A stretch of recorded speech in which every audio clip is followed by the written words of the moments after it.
Hello and welcome to the first ever Joy-Clicks breakdown. This is a new thing we're trying out here on the channel where myself, occasionally a couple other members of the Joy-Clicks team, are going to get together to break down some of the latest news hitting the game industry from PlayStation to Nintendo, maybe sometimes Xbox, who knows. But today, we are going over something brand new for the Nintendo Switch this year, and that is The Legend of Zelda Breath of the Wild's prequel, Hyrule Warriors Age of Calamity.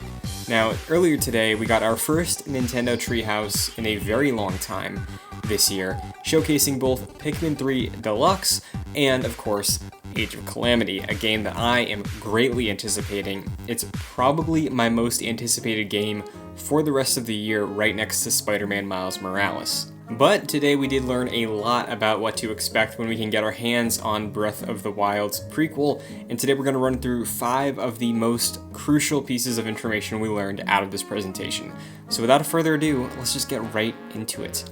First off, we saw a handful of different characters today, specifically Urbosa, Impa, and Zelda. Starting out with Urbosa, we see her showcasing her signature lightning attacks. Now, if you played Breath of the Wild, you will be familiar with the fact that Urbosa can help you summon lightning after you achieve her questline. Seeing her focus her attacks around that lightning combo, using it to wipe out waves of enemies, looks incredibly satisfying, and seeing how this is supposed to be a heightened experience compared to combat in Breath of the Wild, it seems like it's delivering on that promise of a really epic war, a final showdown against evil. And Urbosa mowing through waves of Yiga clan members in Gerudo Town with her lightning attacks is pretty badass. We also got a brief look at Zelda. Now, a lot of people were wondering how Zelda canonically would work in this game, because of course, we saw in Breath of the Wild she had a lot of tension with her father, where the king really didn't allow her to put herself in harm's way, but she's fighting alongside the champions here in this story during the Great Calamity. Now, what people assumed is actually true, and Zelda is seen employing the Sheikah Slate for every attack she does. So we see a Sheikah robot. It's sort of similar to a Guardian, except it can spawn bombs. We see her use Magnesis, Cryo Attack, and pretty much every single tool in the Sheikah Slate. During the Treehouse conversation, it did come to fruition that every character is going to be able to utilize every tool of the Sheikah Slate.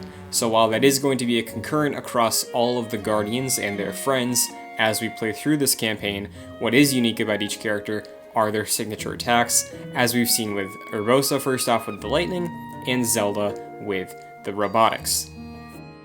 Impa is seen using ninjutsu symbols, so if you're a fan of Naruto, it might look a little similar, lots of hand movements, shouting out certain things, but she's able to make signs that appear before her, very similar to how the Yiga clan did in Breath of the Wild.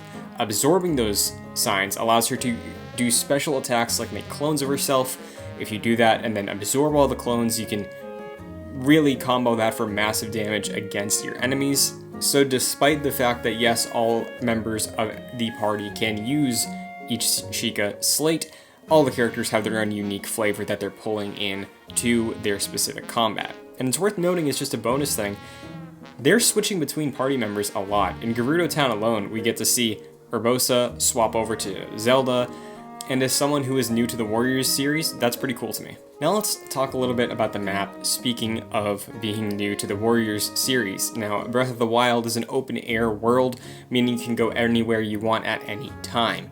However, with Age of Calamity being a Warriors game, mixing up with the Zelda team's formula, it's a little more restrictive in that Link's forward operating base is a tower, as we could climb in the main game, but most of the interface between battles is through menus. Now, we get a good look at the map. As we see here, the entire map is available from Breath of the Wild. However, you can really just select menu options in terms of what dialogue you have with supporting casts, what weapons or abilities you choose to upgrade. It could be disappointing to some, but to be fair, that's not really what this game is going for. We're going for scale, combat, epic heroes versus villain showdowns, and I think having the full access to the Breath of the Wild map would just sort of detract from that focused, tight experience that this game is going for. You can also upgrade weapons. Now, the great thing for many people who had some issues with Breath of the Wild you'll be happy to learn that there is no weapon durability in this game. So,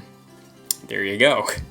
If we wind it back to the conclusion of the Gerudo Town segment, though, as we're seen switching back to Urbosa in the sands of Gerudo Valley, it's teased that there's going to be a bigger emphasis on bosses in this game than there was in Breath of the Wild.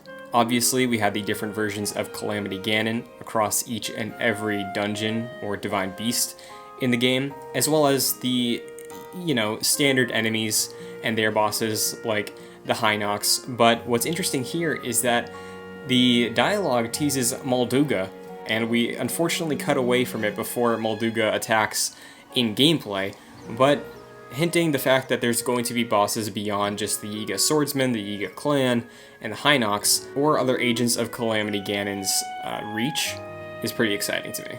Now, a few notable absences as we wind down today. This is obviously following up the TGS conference that showcased Impa a couple days ago. We got a reveal that Purah and Robbie are going to be in the game. Purah, of course, is the scientist that you meet in Hateno Village in Breath of the Wild that de-aged herself to be essentially a child. We got a new look at her. Robbie is a technician who's working with her in the 100 Years Ago timeline.